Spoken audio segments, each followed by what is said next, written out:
Good morning. I'm Jocelyn, pelvic floor physical therapist, owner of the Vagina Doc Physical Therapy and Wellness, and I wanted to come on and share with you a lesson that my dog reminded me this morning about control.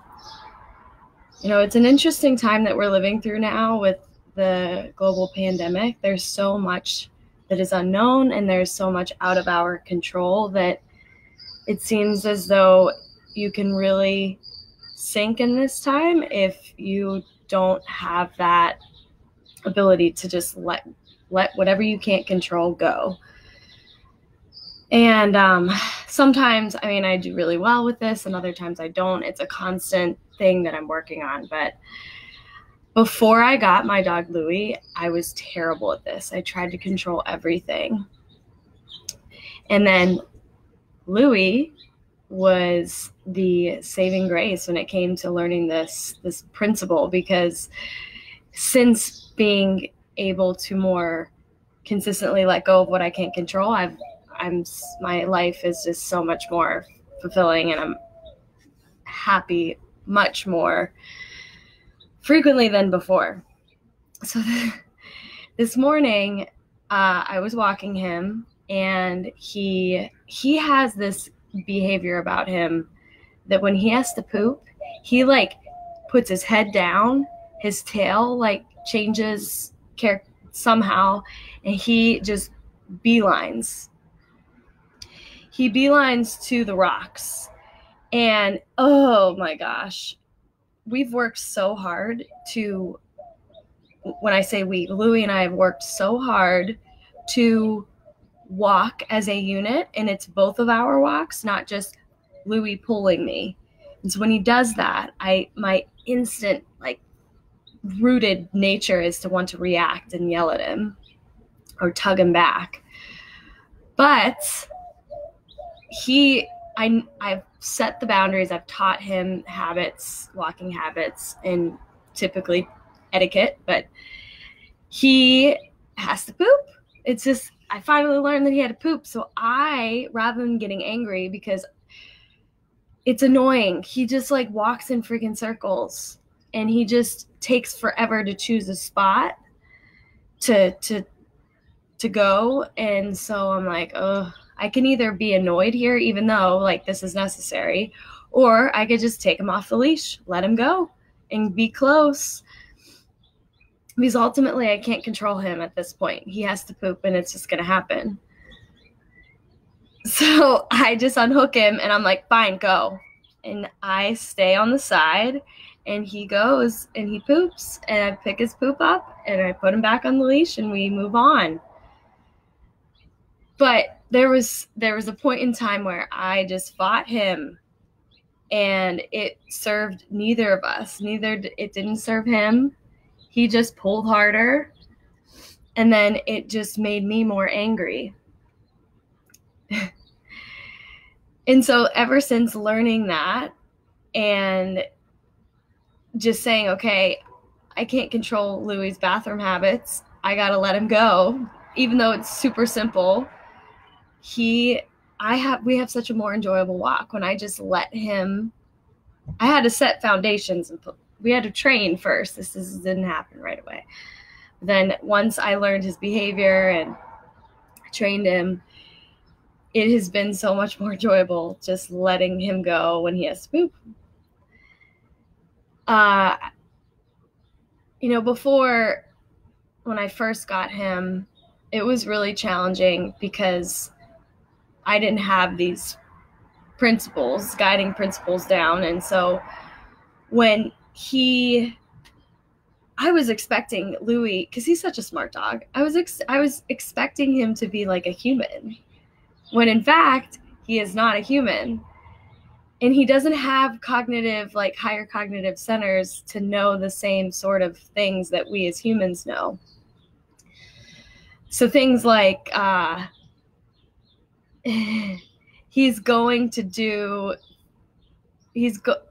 in order to get him to behave a certain way, one, I had to really be consistent with my training, like I talked in in the past.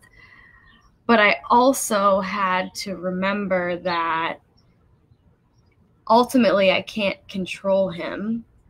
And so reacting is not effective because he doesn't have these emotional, like the higher emotional centers, but instead reinforcing the way that he communicates instead of the way that I communicate. So for example, when he is getting excited or someone knocks on the door and he barks, well, yelling at him is not something that is effective.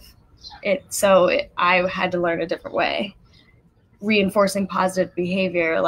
And this I learned from one of my, a person that I dog sat for in PT school. So shout out to Megan. Thank you for that lesson.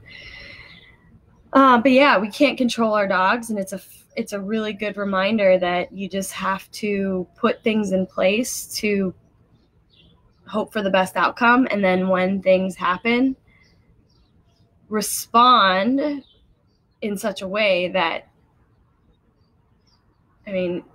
is going to make the best of a situation that you didn't want in the first place. Now, I think that was the main thing for the control. I do want to touch on the piece of how people say ignorance is bliss. It's kind of related to that, kind of not, but I grew up around the term ignorance is bliss. And this is a tough, I'm definitely up for a debate with this saying, because I think certain things are ignorance is bliss. And again, that is combined with the control piece.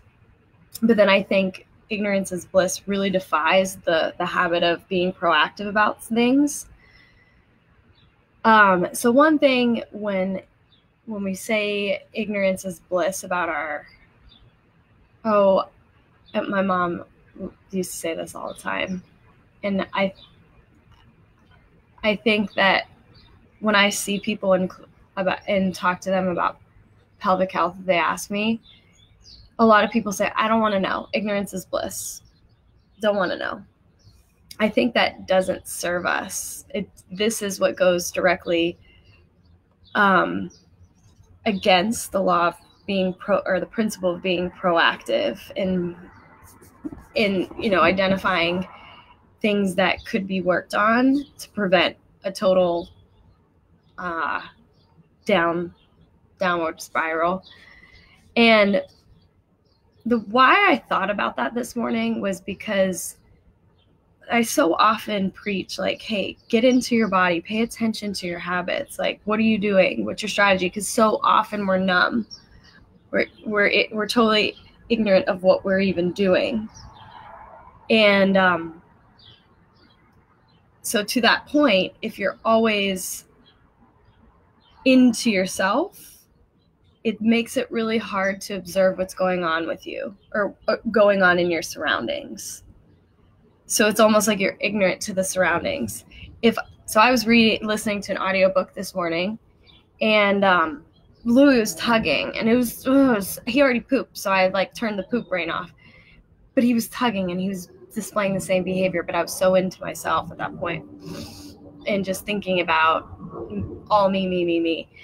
And then the magnitude of his pulling pulled me out of it. I'm like, okay, I need to be less, I have someone with me right now. I need to stop being so into my own world. But oftentimes, with friendships or partnerships or cohabitating, we're so ignorant to the signs and subtle things, that messaging that other people are giving off. So for Louie, it was his tugging. I was just out of it. And so when you do go on your personal growth journey and you're not in your alone time, you're with other people, make sure that you remember, listen to the subtleties and what people need from you, or how people understanding how people receive love, whether it's a friendship or partnership. understanding how they receive love is different how you receive love. And being aware of that is really important in your communication. So don't be so into the understanding everything you do, why you do it, because then it's easy to forget that what you do might be different than other people, and yeah, life's complicated. So when it is, I don't think it serves us, is when we are talking about our own health, like being on top of things. For me in my business, like budgeting, setting my writing down the numbers on a weekly basis, keeping up with that on a weekly basis, if not a daily basis, is always serves me so much more. My anxiety is so high right now because I'm almost a month behind in documenting all of that. And so ignorance is not bliss there. And then when it is, though, is like, I don't want to know if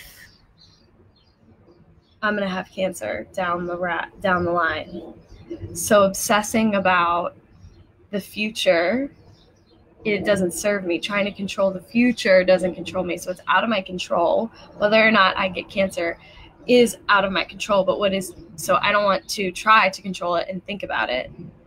But I do want to put things in place proactively, eat healthy, manage my stress levels, form connections, have a purpose, fill my cup, or that surround myself with things and people and experiences that energize me, and form healthy habits, sleep a lot, sleep enough, so that it lowers my chance of getting cancer. So, in summary, let go of what you can't control. I learned that through Louie. I take him off the leash to poop because he pulls like a bull. Ignorance is bliss to a certain point when we're talking about the locus of control of the future.